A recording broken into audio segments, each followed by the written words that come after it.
Okay, so today I'm going to tell you a story. It's a little embarrassing because I'm going to tell them myself. Okay, so several years ago, when my husband and I just started traveling and ministering all over the country, I had an incredible opportunity to sing and minister at this very large women's event. And I was very excited. I was able to go and sing at the conference. And the conference had started a couple days before, and I was coming in to sing the very last night. So we get there and the service has begun. I think they just started the first song, and they bring me to the front row. I'm on the front row with the pastor and his wife, and the place is packed. There's a choir that's filled with people singing, and they're just, song one, I mean, it's a celebration, and everybody's excited. And I look up on the platform, and I see this woman out of the corner of my eye who was a part of the choir. She's a choir member. And she is now just starting to spin around. She's dancing, she's jumping. And because I had just kind of walked into the service, I wasn't ready for it. And I see that, and I immediately think, that's too much. She's doing too much. She needs to settle down. I mean, obviously, that is not authentic worship because it's only the first song. This is what I'm thinking. Nobody gets that excited during the first song, right? I mean, maybe second song you would be, your faith would be stronger and you'd be ready to worship. But come on, this is obvious. She's doing too much. She's trying to draw all the attention to herself by her display of praise. This is what I'm thinking. And now I'm starting to think, where are the pastors and the leaders? Where are the people that would sit her down and say, ma'am, that is not appropriate. That's out of order. This is what I'm thinking. Where are the leaders? If I was the worship leader of this church, I would have already set her down. I would make sure everybody knows you don't do anything that draws attention to yourself. And I'm just having this conversation in my mind. I'm getting more aggravated. I'm getting more distracted. I'm not even worshiping myself. And I'm just in this kind of like this mid-thought rant when the pastor's wife leans over to me and she says, excuse me, but do you see that young woman on the platform worshiping and dancing and spinning? I said, well, yes, everybody can see her. Yes, I see her. And I'm thinking to myself, thank God I didn't say it out loud.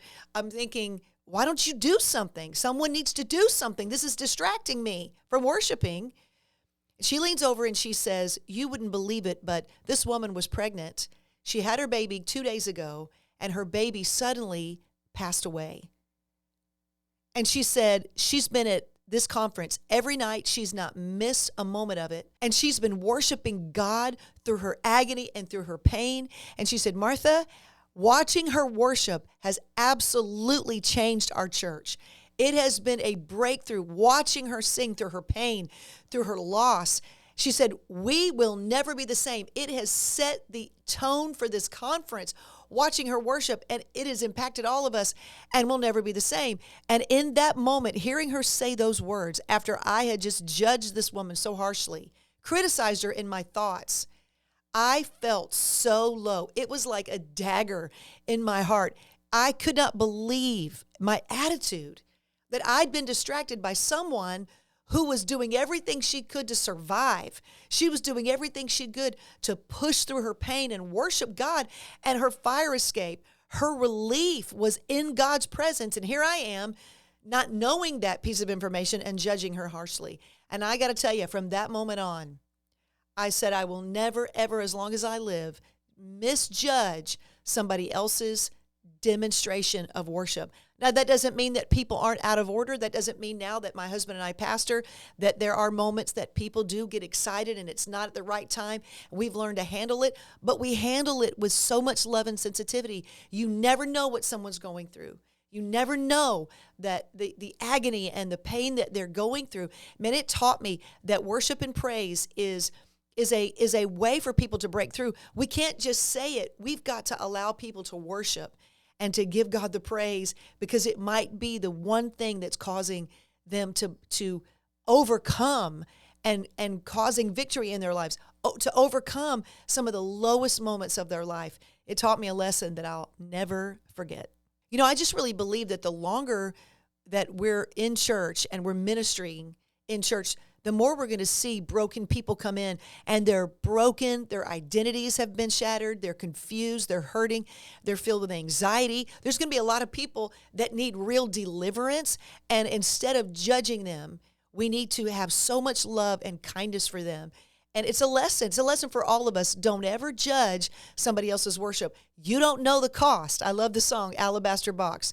You don't know the night he found me. You were not there when he put his loving arms around me. You don't know the cost that I've had to pay to pour out my love on Jesus. Man, that lesson, it taught me something I'll never forget, that people, you just don't know what people are going through. And so I want to encourage all of us. I want to encourage myself to not be critical, but to stay in a place of understanding and love for people who are really struggling and they need to be in the presence of God. So I hope that really encouraged you, although those stories are not always easy to tell. But if you want more stories like this, you can actually go check them out on my Martha Munizzi page on YouTube, my Martha Munizzi podcast, some song stories there, episodes, and hope you enjoy it all. I'll see you on the next episode.